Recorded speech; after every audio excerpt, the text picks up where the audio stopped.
बोलिए गुरुदेव भगवान की जय। पवन सुत हनुमान की जय।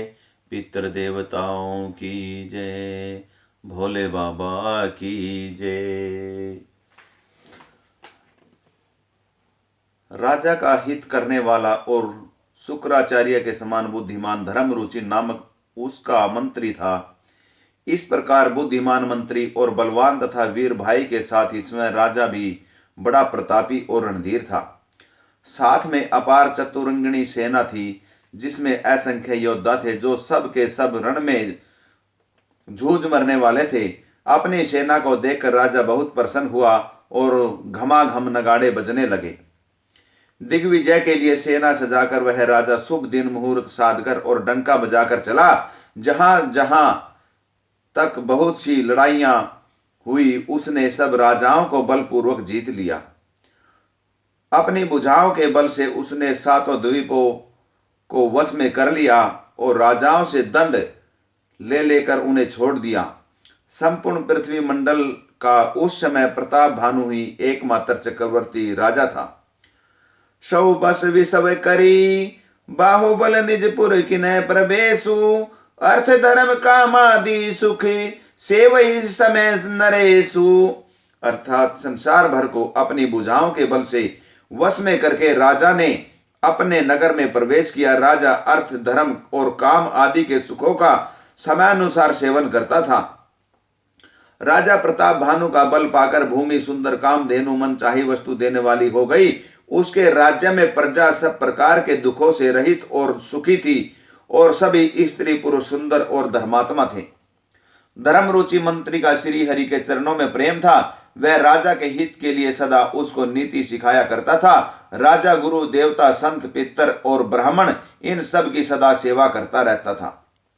वेदों में राजाओं के जो धर्म बताए गए हैं, राजा सदा आदर पूर्वक और सुख मानकर उन सब का पालन करता था। प्रतिदिन अनेक प्रकार के दान देता और उत्तम शास्त्र वेद और पुराण सुनता था। उसने बहुत सी बावलियां, कुएं, तालाब, फुलवाड़ियां, सुंदर बगीचे, ब्राह्मणों के लिए घर और देवताओं के सुंदर विचित्र मंदिर सब तीर्थों में बनवाए। जह लगी कहे पुराण श्रुति, एक एक बार सब जागे, बार सहस्त्र सहस्त्र नरपे किए सहित अनुराग। अर्थात वेद और पुराणों में जितने प्रकार के यज्ञ कहे गए हैं, राजा ने एक एक करके उन सब यज्ञों को प्रेम सहित हजार हजार बार किया। राजा के हृदय में किसी फल की टोह कामना न थी। राजा बड़ा ही बुद्धिमान और ज्ञानी था। वह ज्ञानी राजा कर्म मन और वाणी से जो कुछ भी धर्म करता था, सब भगवान वासुदेव के अर्पित करके करता था। एक बार वह राजा एक अच्छे घोड़े पर सवार होकर शिकार का सब सामान सजाकर विंध्याचल के घने जंगल में गया और वहां उसने बहुत से उत्तम उत्तम हिरण मारे। राजा ने वन में फिरते हुए एक सुअर को देखा।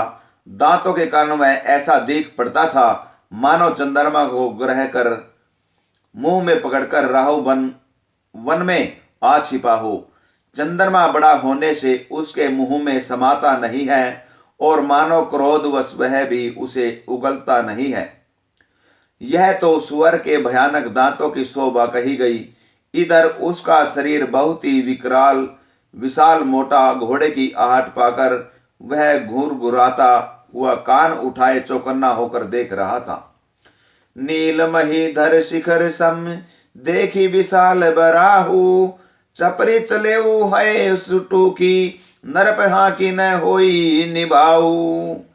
अर्थात नील पर्वत के शिखर के समान विशाल शरीर वाले उस सुअर को देखकर राजा घोड़े को चाबुक लगाकर तेजी से चला और उसने सुअर को ललकारा कि अब तेरा बचाव नहीं हो सकता। अधिक शब्द करते हुए घोड़े की अपनी तरफ आता देखकर सुअर पवन वेग से भाग चला। राजा ने तुरंत ही बाण को धनुष पर चढ़ाया। सुअर बाण को देखते ही धरती में दुबक गया। राजा तक कर तीर चलाता है, परंतु सुअर छल करके शरीर को बचाता जाता है। वह पशु कभी प्रकट होता और कभी छिपता हुआ भागा जाता था, और राजा भी क्रोध के वश उसके साथ पीछे लगा चला जाता था। सुअर बहुत दूर ऐसे घने जंगल में चला गया जहां हाथी घोड़े का निभा गम नहीं था। राजा बिल्कुल अकेला था और वन में कलेश भी बहुत था। फिर भी राजा ने उस पशु का पीछा नहीं छोड़ा। राजा को बड़ा धैर्यवान देखकर सुअर भागकर पहाड़ की एक गहरी गुफा में घुसा। उसमें जाना कठिन देखकर राजा को बहुत पछताकर लौटना पड़ा, पर उस घोर वन में वह रास्ता भूल गया। खेद खिन क्षुदित त्रिषित राजा बाजी समेत, खोजत व्याकुल सरित सर जल बिनु भयउ अचेत। अर्थात बहुत परिश्रम करने से थका हुआ और घोड़े समेत भूख प्यास से व्याकुल राजा नदी तालाब खोजता खोजता पानी बिना बेहाल हो गया। वन में फिरते फिरते उसने एक आश्रम देखा। वहां कपट से मुनि का वेश बनाए एक राजा रहता था, जिसका देश राजा प्रताप भानु ने छीन लिया था और जो सेना को छोड़कर युद्ध से भाग गया था। प्रताप भानु का समय अच्छे दिन जानकर और अपना कुश में बुरे दिन अनुमान कर उसके मन में बड़ी ग्लानि हुई। इससे वह न तो घर गया और न अभिमानी होने के कारण राजा प्रताप भानु से ही मिला। दरिद्र की भांति मन ही मन में क्रोध मारकर वह राजा तपस्वी के वेश में वन में रहता था। राजा प्रताप भानु उसी के पास गया। उसने तुरंत पहचान लिया कि यह प्रताप भानु है। राजा प्यासा होने के कारण व्याकुलता में उसे पहचान न सका। सुंदर वेश देखकर राजा ने उसे महामुनि समझा और घोड़े से उतरकर उसे प्रणाम किया, परंतु बड़ा चतुर होने के कारण राजा ने उसे अपना नाम नहीं बतलाया। भूपति तरसित बिलो की तेई सरबरुदीन खे दिखाई, मंजन पान समेत है कि नरपति हर्षाई। राजा को प्यासा देखकर उसने सरोवर दिखला दिया। हर्षित होकर राजा ने घोड़े सहित उसमें स्नान और जलपान किया।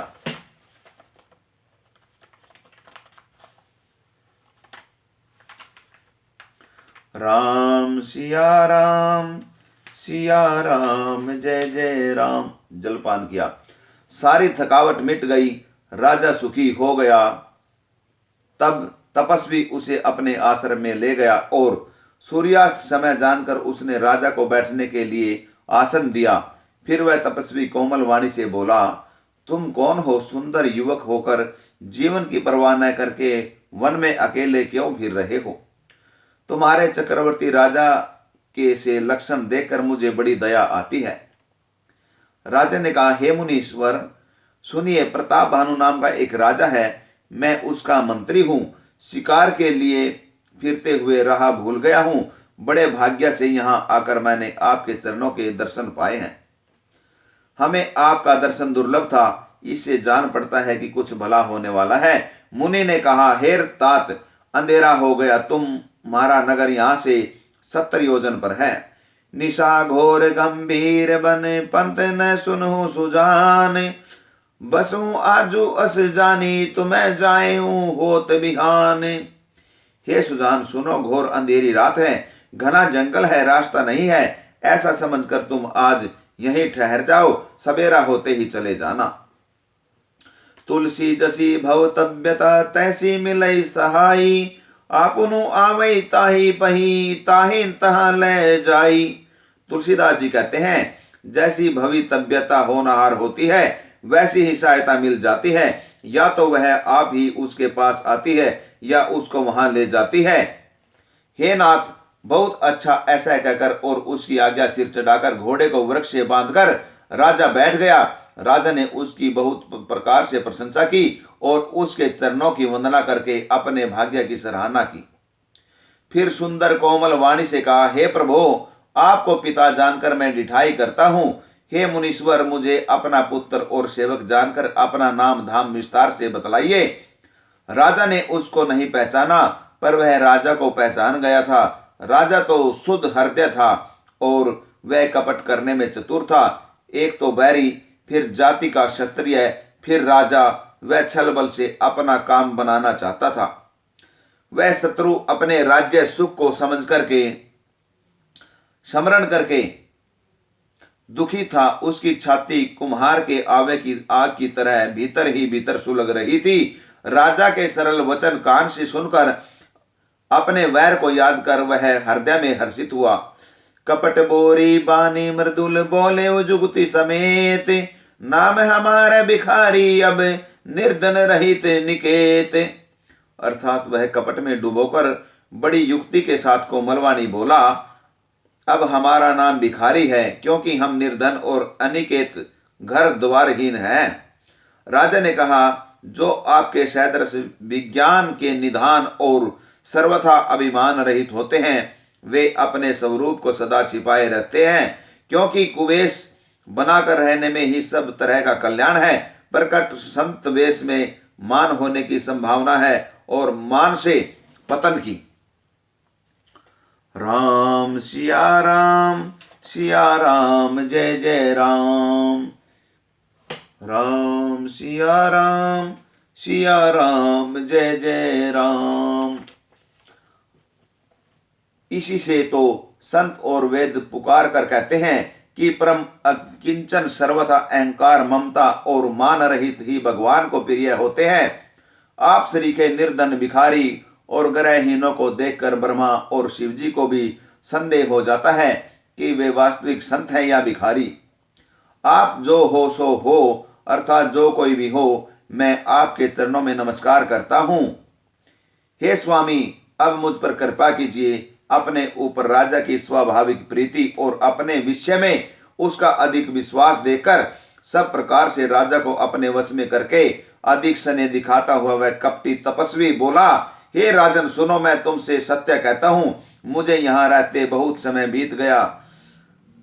अब तक न तो कोई मुझसे मिला और न मैं अपने को किसी पर प्रकट करता हूं, क्योंकि लोक में प्रतिष्ठा अग्नि के समान है, जो तप रूपी वन को भस्म कर डालती है। तुलसी देखी सुबेसु भूल ही मूड न चतुर नर, सुंदर के की ही पेखु बचन सुधा सम असन अहि। अर्थात तुलसीदास जी कहते हैं, सुंदर वेश देखकर मूड नहीं, मूड तो मूड ही है, चतुर मनुष्य भी धोखा खा जाते हैं।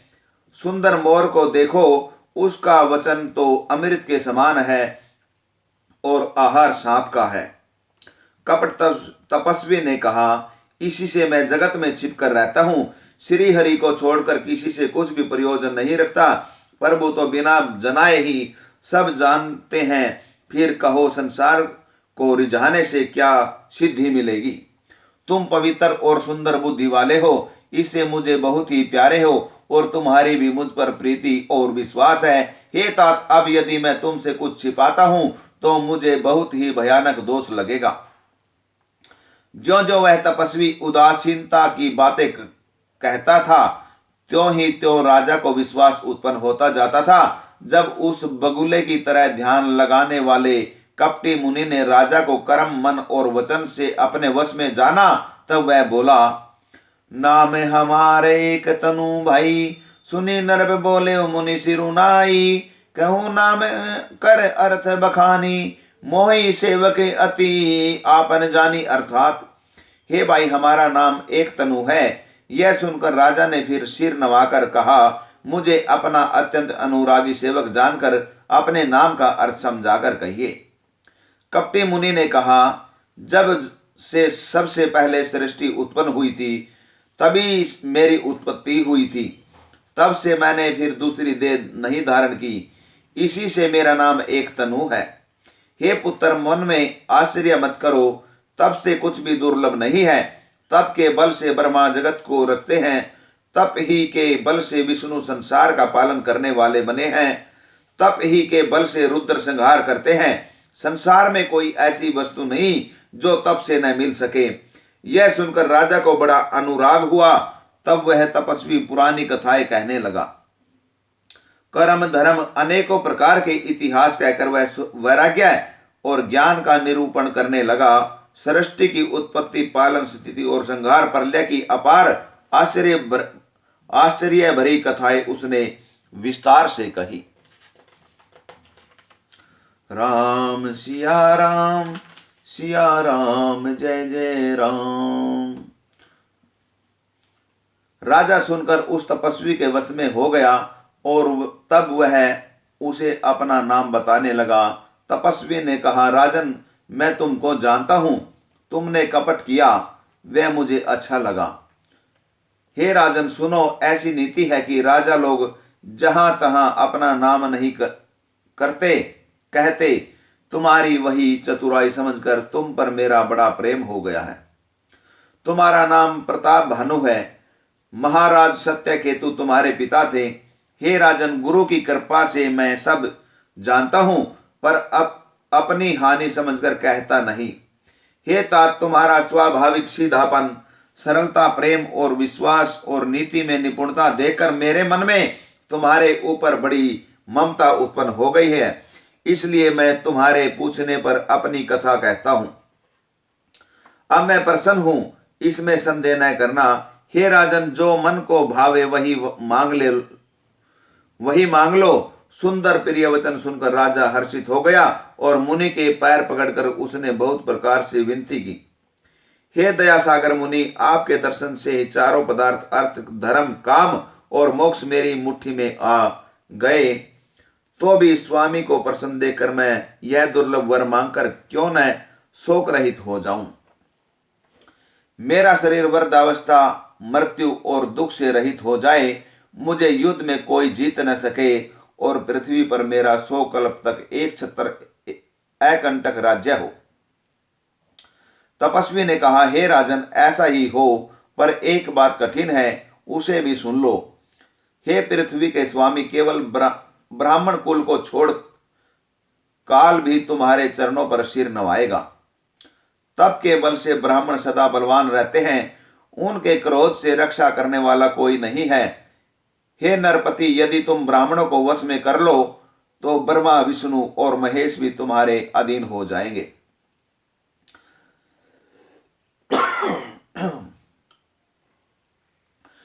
ब्राह्मण कुल से जोर जबरदस्ती नहीं चल सकती। मैं दोनों भुजा उठाकर सत्य कहता हूं।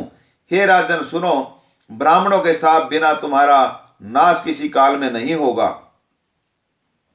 राजा उसके वचन सुनकर बड़ा प्रसन्न हुआ और कहने लगा, हे स्वामी, मेरा नाश अब नहीं होगा। हे कृपा निधान प्रभु, आपकी कृपा से मेरा सब समय कल्याण होगा। एवमस्तु, ऐसा ही हो। कहकर वह कुटिल कपटी मुनि फिर बोला, किंतु तुम मेरे मिलने तथा अपने राह भूल जाने की बात किसी से कहना नहीं। यदि कह दोगे तो हमारा दोष नहीं। हे राजन, मैं तुमको इसलिए मना करता हूं कि इस प्रसंग को कहने से तुम्हारी बड़ी हानि होगी। छठे कान में यह बात पड़ते ही तुम्हारा नाश हो जाएगा। मेरा यह वचन सत्य जानना। राम सिया राम, सिया राम, जय जय राम। हे प्रताप भानु, सुनो, इस बात के प्रकट करने से अथवा ब्राह्मणों के शाप से तुम्हारा नाश होगा और किसी उपाय से चाहे ब्रह्मा और शंकर भी मन में क्रोध करे, तुम्हारी मृत्यु नहीं होगी। राजा ने मुनि के चरण पकड़कर कहा, हे स्वामी, सत्य ही है। ब्राह्मण और गुरु के क्रोध से कहिए कौन रक्षा कर सकता है। यदि ब्रह्मा भी क्रोध करे तो गुरु बचा लेते हैं, पर गुरु से क्रोध करने पर जगत में कोई भी बचाने वाला नहीं है। यदि मैं आपके कथन के अनुसार नहीं चलूंगा तो भले ही मेरा नाश हो जाए, मुझे इसकी चिंता नहीं है। मेरा मन तो, हे प्रभु, केवल एक ही डर से डर रहा है कि ब्राह्मणों का शाप बड़ा भयानक होता है। वे ब्राह्मण किस प्रकार से वश में हो सकते हैं, कृपा करके वह भी बताइए। हे दीन दयालु, आपको छोड़कर मैं किसी को अपना हितु नहीं देखता। तपस्वी ने कहा, हे राजन, सुनो, संसार में उपाय तो बहुत हैं, पर वे कष्ट साध्य हैं, बड़ी कठिनता से बनने में आते हैं और इस पर भी सिद्ध हो या न हो, उनकी सफलता निश्चित नहीं। हाँ, एक उपाय बहुत सहज है, परंतु उसमें भी एक कठिनता है। हे राजन, वह युक्ति तो मेरे हाथ है, पर मेरा जाना तुम्हारे नगर में हो नहीं सकता। जब से पैदा हुआ हूं तब से आज तक मैं किसी के घर अथवा गांव नहीं गया, परंतु यदि नहीं जाता हूं तो तुम्हारा काम बिगड़ता है। आज यह बड़ा असमंजस आ पड़ा है। यह सुनकर राजा कोमल वाणी से बोला, हे नाथ, वेदों में ऐसी नीति कही है कि बड़े लोग छोटों पर स्नेह करते ही हैं। पर्वत अपने सिरों पर सदा तृण घास को धारण किए रहते हैं, अगाध समुद्र अपने मस्तक पर फेन को धारण करता है और धरती अपने सिर पर सदा धूलि को धारण किए रहते हैं। ऐसा कहकर राजा ने मुनि के चरण पकड़ लिए और कहा, हे स्वामी, कृपा कीजिए, आप संत हैं, दीन दयालु हैं, अतः हे प्रभु, मेरे लिए इतना कष्ट अवश्य सहिए। राजा को अपने अधीन जानकर कपट में प्रवीण तपस्वी बोला, हे राजन, सुनो, मैं तुमसे सत्य कहता हूं, जगत में मुझे कुछ भी दुर्लभ नहीं है। मैं तुम्हारा काम अवश्य करूंगा, क्योंकि तुम मन, वाणी और शरीर तीनों से मेरे भक्त हो। योग, युक्ति, तप और मंत्र का प्रभाव तभी फलीभूत होता है जब वे छिपाकर किए जाते हैं। हे नरपति, मैं यदि रसोई बनाऊं और तुम उसे परोसो और मुझे कोई जानने ना पावे, तो उस अन्न को जो जो खाएगा सो तुम्हारा आज्ञाकारी बन जाएगा। यही नहीं, उन भोजन करने वालों के घर भी जो कोई भोजन करेगा, हे राजन सुनो, वह भी तुम्हारे अधीन हो जाएगा। हे राजन, जाकर यही उपाय करो और वर्ष भर भोजन कराने का संकल्प कर लेना। राम सिया राम, सिया राम, जय जय राम। राम सिया राम, सिया राम, जय जय राम।